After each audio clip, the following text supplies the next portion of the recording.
Hello everyone and welcome back to Let's Play Megaman and Base. The last part we finished off the rest of the Robot Masters. Before we head off to King's Castle, it's time to take care of the last few barrier things in here. I do wonder why they went with this kind of system for in between the castle and the 8 levels instead of just having like a locked pathway you can't access until all 8 are defeated. But I guess it was also there just so you can get yourself some more bolts, because honestly, aside from this method, there's no real way to get a lot of bolts really quickly. Most of the time you just have to grind, which, oh well.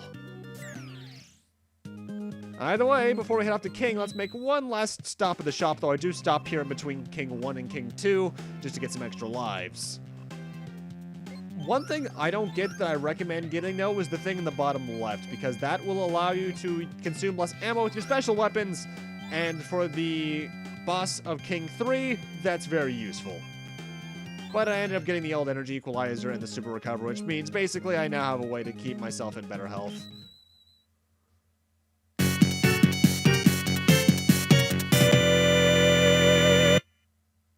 That is such an uninspired song.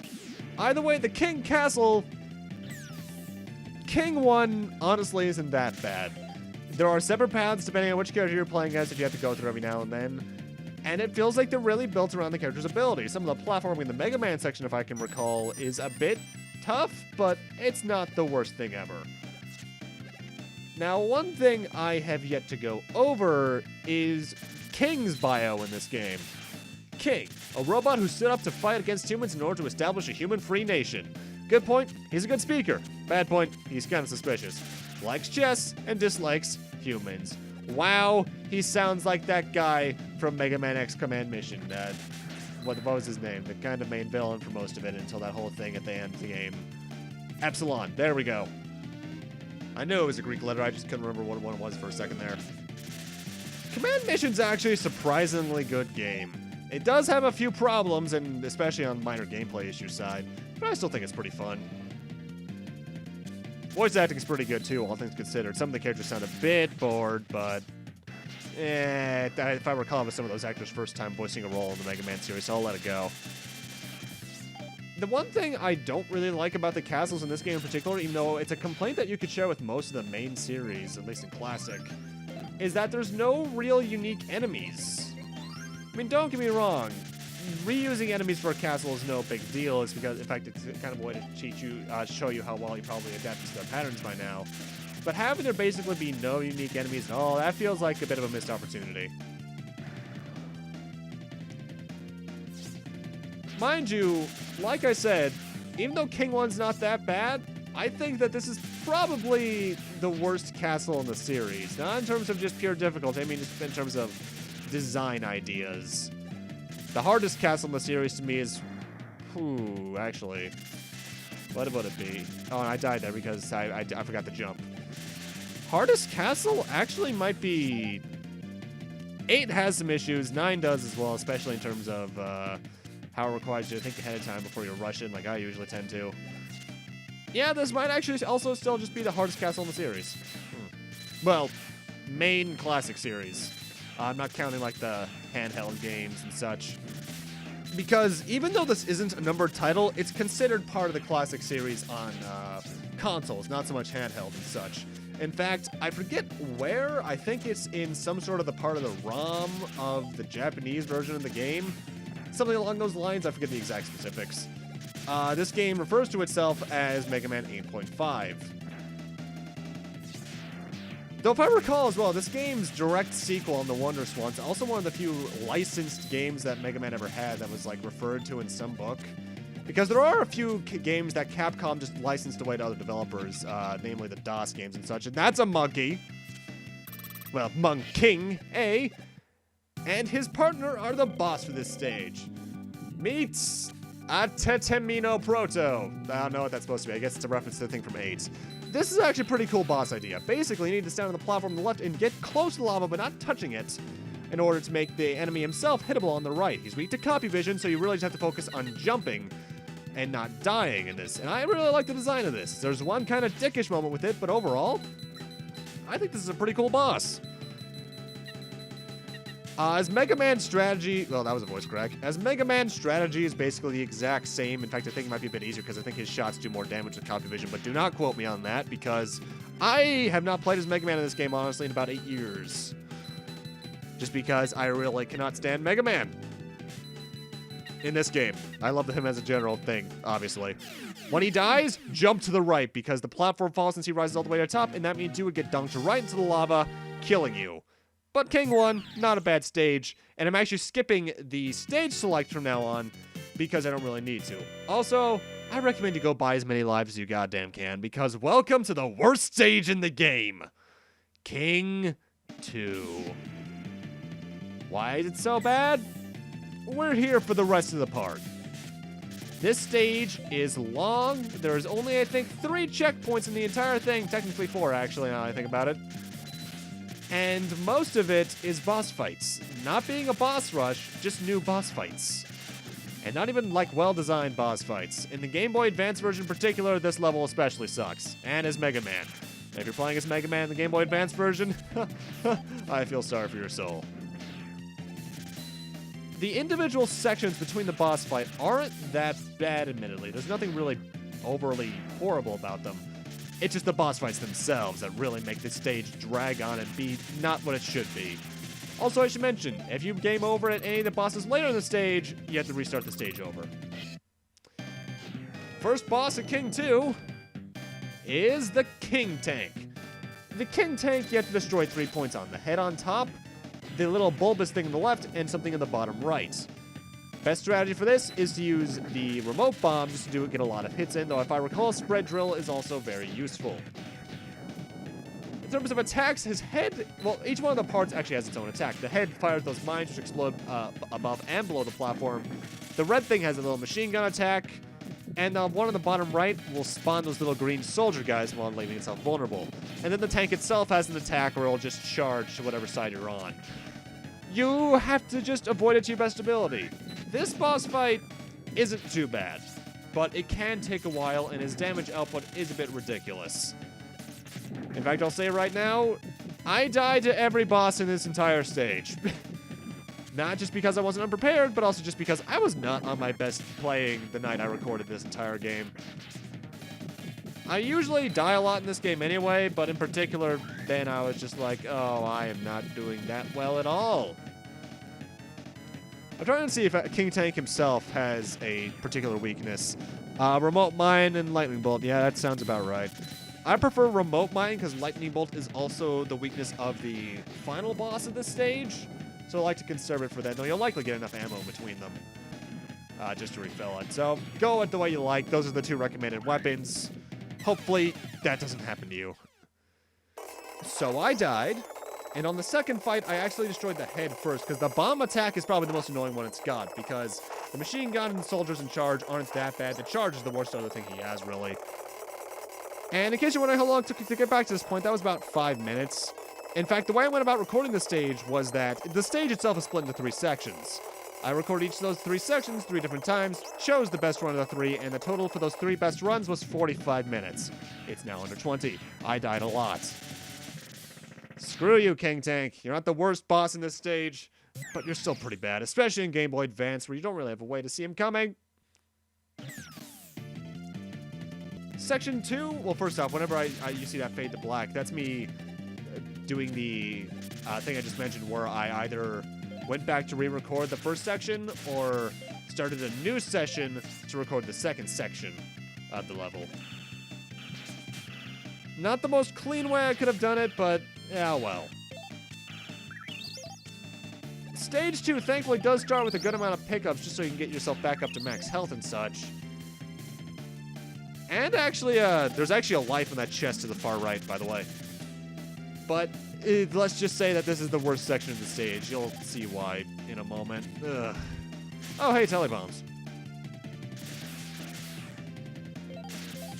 The platforming in between the bosses really isn't that bad, as I stated earlier, especially his base, who can really just destroy these enemies far faster than he probably should be able to.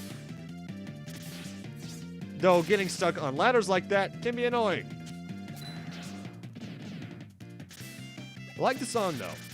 Like I said before, Mega Man Base's soundtrack, while I think it's largely forgettable, it is a good soundtrack. Oh boy, time for the second boss fight. First off, auto-scroller. Secondly, platforms above an bottomless pit. These are constantly rising at the exact same rate every time, but their heights differ. And some of these can get destroyed by the boss who should be showing up right about now. Meet King Plane. King Plane is a lot more annoying, especially as Mega Man, because first off, he has a fist attack that can destroy the platforms. And if you're playing as Mega Man, good luck getting to the next platform before it gets destroyed. In fact, there it is right there. When it does hit a platform, it does pause for a second, but there are times where you're just going to be screwed. He also likes to spawn bubbles which can contain either weapon and life energy or a flash bomb which will light up the screen to a very annoying shade of white, by the way. And besides that, his only other attack is that you saw earlier. He opened up that little thing on the center that revealed a red gem. If you let that red gem charge all the way up before destroying it, he does a screw you beam that nukes your entire side of the screen and does about half your health. Don't let that happen. I hate this boss, especially as Mega Man. In terms of weaknesses, I think remote bomb's a good option, but I'm not entirely sure if that's his weakness. Spread drill, apparently. In fact, I think I start using that eventually. This fight also ends up taking a while, too. No matter if you're using his weakness, it just takes forever. If you have that item I mentioned earlier that I recommend you should have gotten, the one on the bottom left of the shop that decreases the amount of ammo weapons take at any point in time, that makes this fight a bit more bearable because you have a bit more of his weakness. But overall, this fight just really, really sucks. I am not a fan of it. As base, it's more bearable than Mega Man, but I really just hate this boss fight. In the Game Boy Advance version, it's even worse because you don't have really a chance to see what's coming or not. And there's the fist screwing me over. My best advice if you're playing as Mega Man is just pray, because you really do need base's double jump to make this fight bearable. Otherwise, it just, goes on too long. And if you die to this guy, by the way, like I did, you're sent back to the beginning of this section, not the stage. If you game over at this section of the stage, though, you're sent back to the beginning, which means we're fighting King Tank. Ugh. Not a fan. And you can still die even after he dies, because you have to make sure you make the platforms. I really do think they really should design these castles more so around base than Mega Man. And you know, good on them for highlighting the uses of another character, but you should have made it a bit more balanced, Capcom. Either way, right on into Section 3, which is probably the easiest of the three. I suppose it could be a thing where the farther you get in, the easier it gets, but it's still kind of annoying.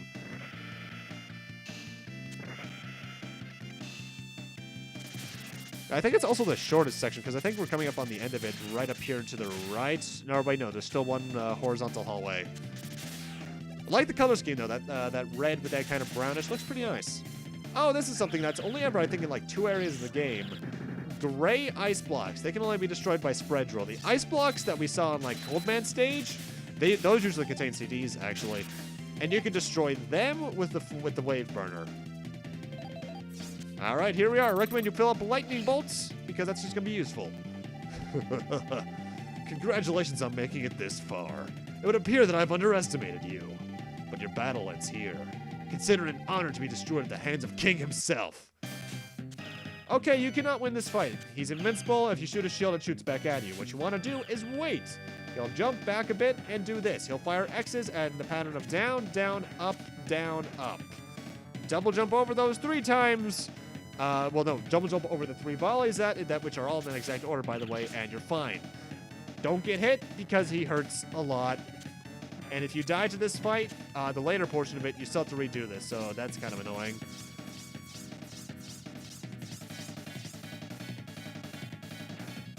But really, that's about it for this section. It's just a war of attrition. Just stay alive, and ow, that's about half my health gone. And oh, hi, Proto Man. No, you're gonna face me first. Idiots. Ugh. Looks like there's no other way but to use this. Base, get back. I'm gonna channel all my energy into this blast. Proto Man, get out of my way. This is my battle. I'll Big King myself, damn it. I've got a score to settle with this guy. It's time to end this. Oh, that's interesting. A waste of effort, though. Big Bang Strike! Vegeta? Oh, well, that worked. It can't be. What was that? That was some power. Ugh. Damn, it don't look like I get my shot at him now. What is with that line? Base, you're underestimating him. He's still alive. Alright, Base. Now it's just you and me now. Let's go. First off, King is weak to lightning bolts. This is why I recommend you have that energy saber from earlier that decreases weapon energy consumption, because then you can kill this guy without ever getting touched. Because you'll have exactly as much ammo as he does HP. King, though, is a very agile boss. He likes to go all around swinging his axe. He can do some sort of stab attack. He can do a laser attack that goes towards the left, usually. But really, his most common attack is his little jump stabs that he's doing, like, right now. He does a lot of damage, so you need to be careful about where he is.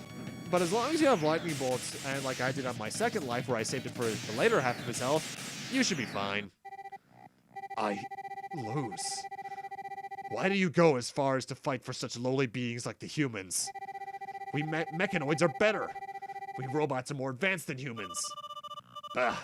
Don't forget, it was humans that made us. Whatever. Go ahead, finish me off. But first, I suppose we better let him get out of here. You should still be able to save him. So you saved him yourself, then? Don't worry, I teleported him to a safe place outside. I don't want to see any of my subjects broken, and of my subjects broken. Wow. King, I'm getting out of here. But first, though, tell me, just who was it that built you? What would you do if I said it was Dr. Wily? What? Oh, god damn it. King, what's the matter with you? Have your logic chips been fried? You're facing an enemy. I just don't get it. Why must robots fight amongst themselves for the sake of humans? I guess I have no choice. I'll raise your combat level. With the convenient brainwashing machine that you had on standby for some reason. Oh, and now you're purple. So, yep, it was Wily again. I hate that twist. I really do. King could have been a good villain. Oh boy, that's the tank. And that's the plane. Oh. So why give your Uber tanks a robot combination if the tanks were supposed to kill me on their own? Either way, time for the next boss against Jet King Robo. This thing has two weaknesses. Wave Burner against the actual thing on the top there, which is King's head. And the treads can be destroyed by Remote Line, which actually gets rid of his charge attack he has. In terms of attacks, he has basically all the ones that the individual weapons had. The only one you really need to watch out for still is the giant Screw You Beam and this annoying little pellet that's going to kill me. You can destroy this thing with Wave Burner. It also destroys itself after a while. Attack-wise, he's not that bad. The dash is the worst thing he has, especially his base, when you don't really have an opportunity to dodge it easily. But the way you're supposed to go about this fight is King is too high for you to just double jump up to. You need to do a dash jump to get up to him, and then you can shoot him. As Mega Man, they know that they screwed up with that design choice, so they put a platform right about where his fist is on the left, so you can just jump up and shoot a charge shot in this guy's face. Not the worst boss, but he can still be pretty annoying, especially if you forget to destroy the treads like I do, because the only other way around his treads otherwise is to use lightning bolts. Not the worst boss. In fact, I would have rather that the only bosses in this stage be this and King himself. Ugh. Get away from here, quickly. This place is going to explode in any second. Damn it. King, what about you? Don't worry, I'll make it out of here. You first, though. Okay, bye. He's gone. Unfortunately, however, I'm not equipped with any warp device. Farewell, base. If I'm reborn, I'm sure we can become good friends. Wait, you don't have a warp device? Then how'd you get out of the museum earlier? Either way, with that, I'm going to need to end this off here. Thank you guys for watching, and next time on Let's Play Mega Man and Base, we're heading after Wily because he has some explaining to do. See you guys then.